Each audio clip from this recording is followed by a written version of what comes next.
Bienvenidos a la presentación de la producción de ácido cítrico por Aspergillus niger a cargo de Sofía Andrade, Laura Castaño, Camila Mejía, Valentina Pungo y Andrés Felipe Piso. Primero comencemos con un poco de historia. La extracción de ácido cítrico comenzó en 1784, cuando Carl Wilhelm la obtuvo del jugo de limón, un método que adoptó comercialmente Inglaterra en 1826 usando limones de Italia, dominando la producción hasta finales del siglo XIX.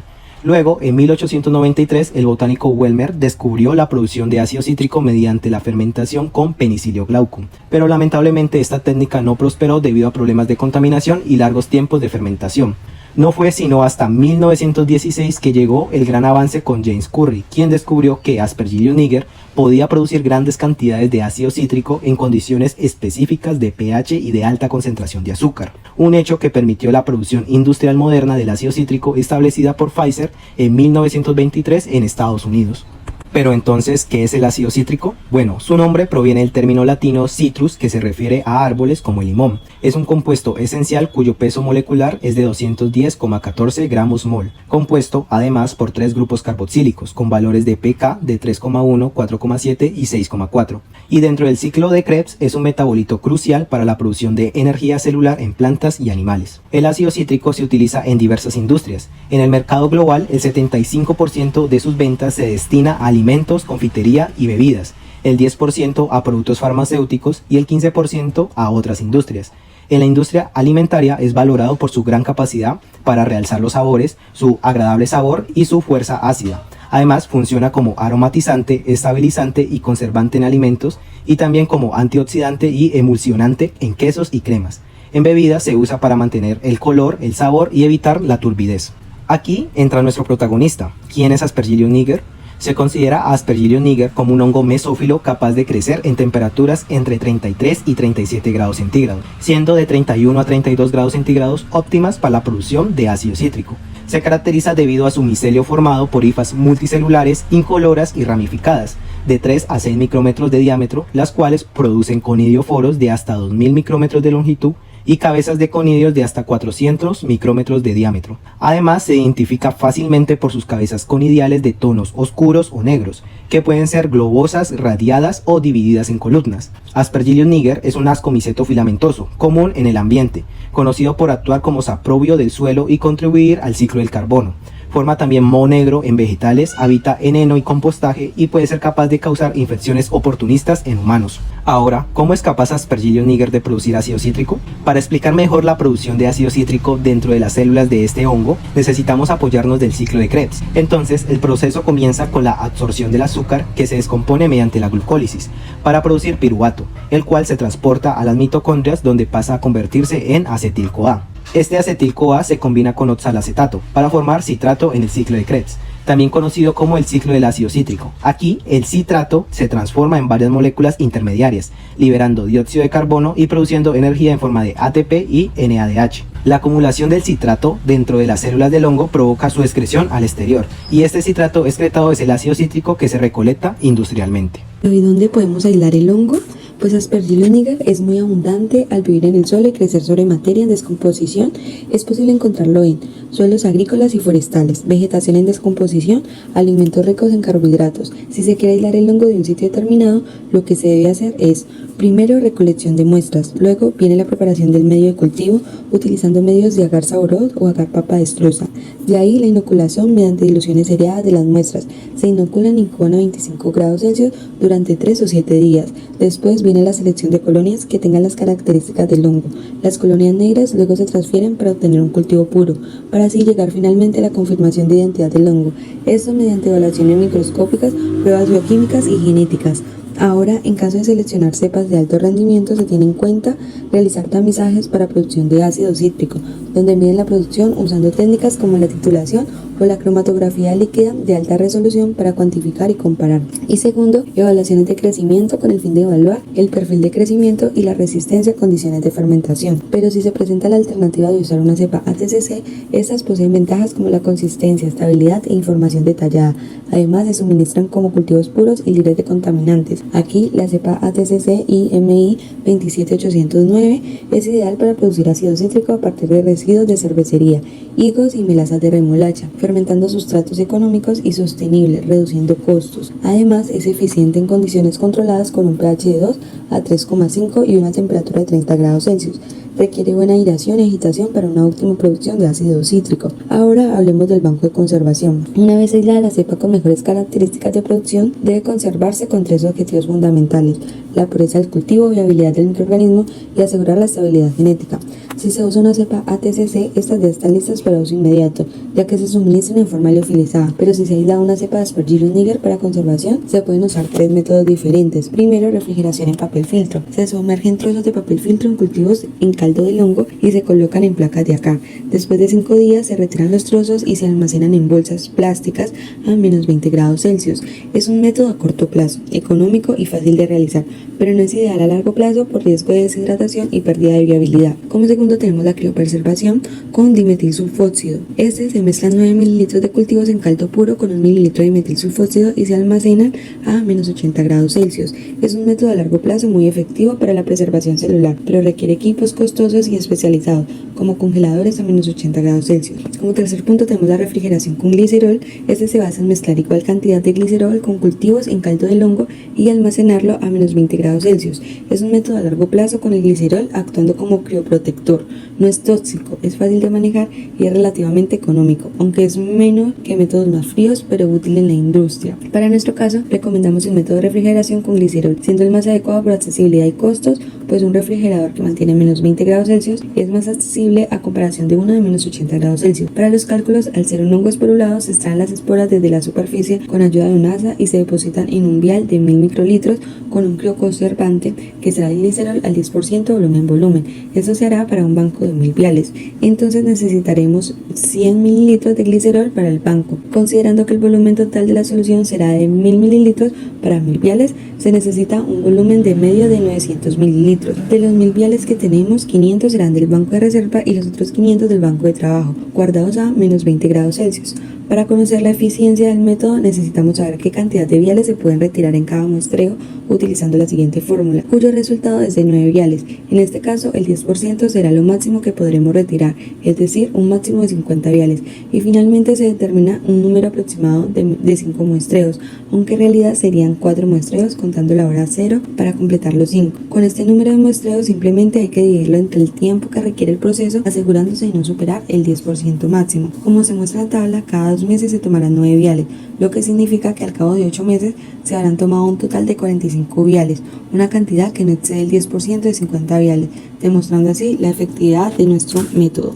Determinemos ahora qué tipo de bioreactor se va a emplear. Para la producción de ácido cítrico se puede utilizar diversos tipos de bioreactores, entre ellos, primero, el bioreactor de columna, el cual consta de un cilindro vertical que permite el excelente contacto entre un microorganismo y el sustrato, ofreciendo alta transferencia de oxígeno y eficiencia en la producción. Este tipo de bioreactor se usa principalmente en la producción de ácido cítrico mediante fermentación en estado sólido. Segundo, el bioreactor de tambor horizontal. Este es un tambor que gira horizontalmente, facilitando la mezcla del sustrato y el microorganismo, aunque proporciona un buen contacto y mezcla del sustrato. Tiene una eficiencia ligeramente menor que el bioreactor de columna, sin embargo, también es utilizado para la fermentación en estado sólido. Tercero, y por último, el bioreactor de tanque agitado, el cual es un tanque con un agitador mecánico para mezclar el contenido del bioreactor, ofreciendo alta eficiencia en la mezcla y la transferencia de oxígeno. Es uno de los más comunes en la industria debido a la versatilidad y eficiencia, siendo adecuado tanto para la fermentación sumergida como para la fermentación superficial. Para nuestra producción de ácido cítrico hemos optado por el fermentador de tanque agitado. Este consta de un sistema de agitación de 2 turbinas, 6 paletas y operando a 350 RPM, demostrando ser ideal por varias razones. Primero, por su agitación eficiente, lo que mejora la transferencia de oxígeno y la distribución uniforme de nutrientes, crucial para el crecimiento de Aspergillus niger. Segundo, la prevención de sedimentación, ya que mantiene los filamentos del hongo en suspensión, asegurando acceso continuo a nutrientes y oxígeno. Tercero, mejora la transferencia de masa, pues las turbinas rompen las burbujas de aire, optimizando la transferencia de oxígeno. Cuarto y último, la velocidad óptima, debido a que 350 RPM balancea la mezcla adecuada y evita el daño de las células del hongo. Pasemos ahora al tipo de fermentación. Aquí, la producción de ácido cítrico puede lograrse mediante 3 métodos de fermentación distintos. Como primer punto, último, la fermentación superficial, que implica el crecimiento del hongo en la superficie de un medio líquido con una eficiencia de producción que oscila entre el 50% al 70%. Segundo, la fermentación en estado sólido. Aunque competitiva, utiliza desechos húmedos de la industria alimentaria como sustrato y puede llevarse a cabo en bandejas o directamente en el suelo, conocido como proceso de Koji. Tercero y último, la fermentación sumergida, que presenta aproximadamente el 80% de la producción mundial de ácido cítrico, caracterizada por alta eficiencia, con rendimientos de entre el 75% y el 90%. Utiliza fermentadores resistentes a los ácidos fabricados en acero inoxidable. Además, el desarrollo del micelio en todo el volumen del medio mejora la velocidad de la fermentación. Entonces, debido a su alta eficiencia, mayores rendimientos y menores costos laborales, la fermentación sumergida se elige para nuestra producción. Listo, ahora que seleccionamos la fermentación sumergida como el método preferido, es crucial especificar el tipo de fermentación que se va a emplear, donde tenemos los procesos de feed batch, donde la adición de sustratos se realiza de forma continua o en intervalos durante la fermentación para mantener el crecimiento del microorganismo; de batch, también conocida como proceso por lotes, todo el sustrato se añade al inicio del proceso y se deja fermentar hasta que se agoten los nutrientes; y el continuo, donde también el sustrato como el producto se añaden y se retiran de manera continua, manteniendo el proceso en un estado estacionario. Para este caso particular se ha decidido optar por la fermentación batch, pues la adición completa del sustrato al inicio del proceso facilitará la gestión y el monitoreo del mismo. Sigamos con la producción de inóculos. Como dato curioso, hay que tener en cuenta que para el inóculo de Aspergillus niger, en la producción de ácido cítrico, se utilizan esporas debido a su resistencia, durabilidad y fácil manejo. Estas esporas tienen una larga vida útil, se almacenan y transportan fácilmente, permitiendo así una inoculación uniforme y escalable en medios de cultivo. Esto garantiza un crecimiento eficiente del hongo en condiciones controladas y su compatibilidad con los procesos industriales estándar. Teniendo en cuenta toda esta información para los cálculos, la producción de ácido cítrico se realizó mediante fermentación sumergida por lotes con Aspergillus niger, en donde se emplea un fermentador tipo tanque agitado con capacidad para 5 litros. El proceso se realiza en aerobiosis utilizándose una relación recipiente-volumen del 60%, obteniéndose un volumen efectivo de trabajo de 3 litros. Se mantienen condiciones controladas de temperaturas de 30 grados Celsius, de una ventilación voluntaria máxima, con agitación a 350 revoluciones por minuto. Sin embargo, la formación de espuma debe controlarse, recurriendo al uso de un 10% de polietilenglicol como antiespumante, donde el cálculo nos muestra el uso de 0,3 litros de este antiespumante. Se utiliza un volumen efectivo de trabajo de 3 litros con un inóculo del 10% de suspensión de esporas de Aspergillus niger a una concentración aproximada de 1,0 por 10 a la 7 esporas por mililitros, además de un volumen máximo a retirar del 10%. Con esta información hallamos que tanto para el inóculo como el volumen máximo a retirar será de 0,3 litros. El tiempo de fermentación será de 48 horas, tomando 8 mililitros de volumen en cada muestreo. Como primer punto se convierten los litros a mililitros, lo que equivale a 300 mililitros de volumen máximo a retirar. Para hallar entonces el número de muestreos, este se debe dividir el máximo volumen a retirar entre el volumen de muestreos, lo que nos corresponde un total de 38 muestreos. Por último, el tiempo en que se realizarán los muestreos, este se obtiene al dividir 48 horas de duración de la fermentación entre el número de muestreos, dando un resultado de 1,26 horas, que convertidas a minutos son equivalentes a 75,6 minutos. Pero entonces, ¿qué medio de cultivo se empleó?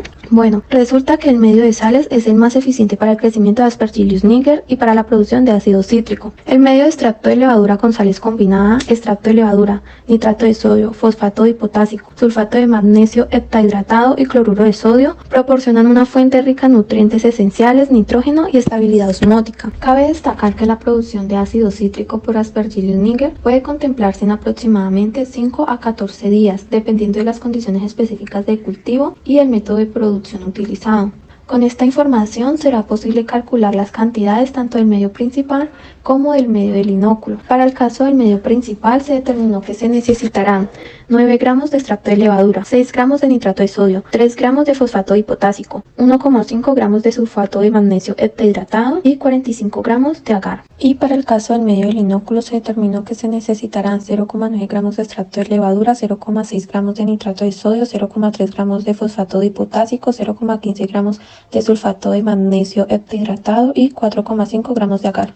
Continuemos con los parámetros cinéticos. Para analizar el proceso de fermentación y determinar la producción de ácido cítrico, es esencial construir curvas de calibración para el ácido cítrico y azúcares totales, pues permiten cuantificar con precisión las concentraciones en las muestras de fermentación. Primero, la curva de calibración de ácido cítrico se elabora creando soluciones estándar de ácido cítrico y añadiendo reactivos como anhídrico acético y piridina, tal como se muestra en la tabla. Luego, se mide la absorbancia en un espectrofotómetro a 418 nanómetros para graficar la absorbancia contra la concentración. Ahora, para los azúcares totales, se utiliza el método de fenol sulfúrico, preparando soluciones estándar de glucosa, se añaden reactivos específicos y se mide la absorbancia a 490 nanómetros para obtener la curva de calibración, que es lo que se observa en la tabla. ¿Qué permiten entonces estas curvas? Analizar las concentraciones de ácido cítrico, azúcares totales, biomasa y pH a lo largo del tiempo de fermentación, identificar las fases de crecimiento microbiano y calcular los parámetros cinéticos, como la velocidad específica de crecimiento y la productividad del ácido cítrico, que es lo que se verá a continuación. En este estudio se utilizó un medio de cultivo estándar que contenía por litro sacarosa 190 gramos, nitrato de amonio 2.3 gramos, fosfato monopotásico 1 gramo y sulfato de magnesio 0.3 gramos, para obtener la cinética microbiana de una cepa nativa de Aspergillus niger AL01. Se diseñaron también medios con diversas concentraciones de almidón y nitrato de amonio, manteniendo constantes los otros componentes, con el objetivo de obtener la cinética microbiana de una cepa nativa de Aspergillus niger AL01 mediante la evaluación y comparación de la producción de ácido cítrico en estos medios con la productividad de cepas referenciadas en la literatura. En esta tabla se muestra la cinética de biomasa y producción de ácidos cítricos por Aspergillus niger AL01 en un medio estándar. Se observa que durante los primeros 8 días el crecimiento de la biomasa fue lento y la producción de ácido cítrico aumentó gradualmente, junto a una ligera disminución del pH. Luego, la producción de ácido cítrico alcanzó un máximo de 1113.889 miligramos por litro a los 14 días y disminuyó a una concentración final de 1072.22 miligramos sobre litro a los 16 días. Esto posiblemente debido a la decaída en la actividad del sistema enzimático a cargo de la producción de ácido cítrico al consumir la sacarosa. Además, el pH disminuyó más rápidamente entre los días 10 y 12 y se estabilizó posteriormente, indicando entonces una fase de adaptación prolongada y un desarrollo lento del hongo. Ahora, en esta figura se muestra la cinética del ácido cítrico en un medio de extracto de levadura con sales, indicando una fase inicial de adaptación, seguida de un rápido incremento durante la fase exponencial y una leve disminución al final del periodo observado. En este punto, recordemos que los parámetros cinéticos son constantes que describen la dinámica de crecimiento celular, consumo de sustrato y producción de metabolitos en un proceso de fermentación. En el estudio, se determinaron los siguientes parámetros mediante análisis de regresión de los datos experimentales. Una tasa máxima de crecimiento de 0.8069, indicando la velocidad máxima a la que las células crecen. Una constante de inhibición igual a 0.0286, que refleja cómo factores como la acumulación de productos afectan el crecimiento. Un rendimiento de biomasa a partir de sustrato de 0.2038, que mide la eficiencia con la que el sustrato se convierte en biomasa. Y por último, una tasa específica de producción de producto de 0.0163, que describe la velocidad de producción de un metabolito por unidad de biomasa. Para finalizar entonces, ¿cómo se recuperará el ácido cítrico? Este procedimiento a nivel industrial representa el 30-40% del costo total, pues usan métodos que requieren grandes cantidades de reactivos. La generación de desechos significativos y la demanda de alta pureza del producto son motivos para desarrollar métodos de recuperación más sostenibles. Entre algunos ya existentes se encuentran: primero, extracción solvente, donde el ácido cítrico se mezcla con un solvente orgánico y luego se somete a evaporación al vacío. Así, se concentra el ácido en fase orgánica, mientras que las impurezas y sales inorgánicas permanecen en fase acuosa. Al final, se agrega agua al solvente orgánico para que vuelva el ácido a la fase acuosa. Se reduce el impacto ambiental al permitir la reutilización de reactivos, pero hay costos elevados de extractantes y diluyentes. Segundo, la absorción. Se emplean resinas con alta selectividad para ácido cítrico, que se regenera fácilmente con solventes verdes como agua y etanol. La resina PVP ha demostrado ser efectiva para recuperar ácido cítrico directamente del caldo de fermentación a bajo pH. Hay mínima generación de residuos sólidos, pues su recuperación de solventes es eficiente. El problema son los costos elevados y mantenimiento, haciendo que la eficiencia disminuya con el tiempo. Por último, la precipitación consiste en el uso de hidróxido de calcio a altas temperaturas, de entre 80 a 90 grados Celsius, para precipitar el ácido cítrico, formando citrato de calcio. Luego, el citrato de calcio insoluble es separado del líquido por medio de filtración y se lava varias veces. Finalmente, se usa ácido sulfúrico para recuperar el ácido cítrico en forma soluble, separando el sulfato de calcio por filtración adicional. A pesar de que se trata de un proceso laborioso que genera grandes cantidades de desechos, su alta eficiencia y pureza en la recuperación del ácido cítrico del caldo de fermentación representa, en nuestro caso, un motivo valioso para seleccionar la precipitación como el método de recuperación ideal en nuestra producción de ácido cítrico. Teniendo todo esto entonces ya establecido, damos por finalizada nuestra presentación.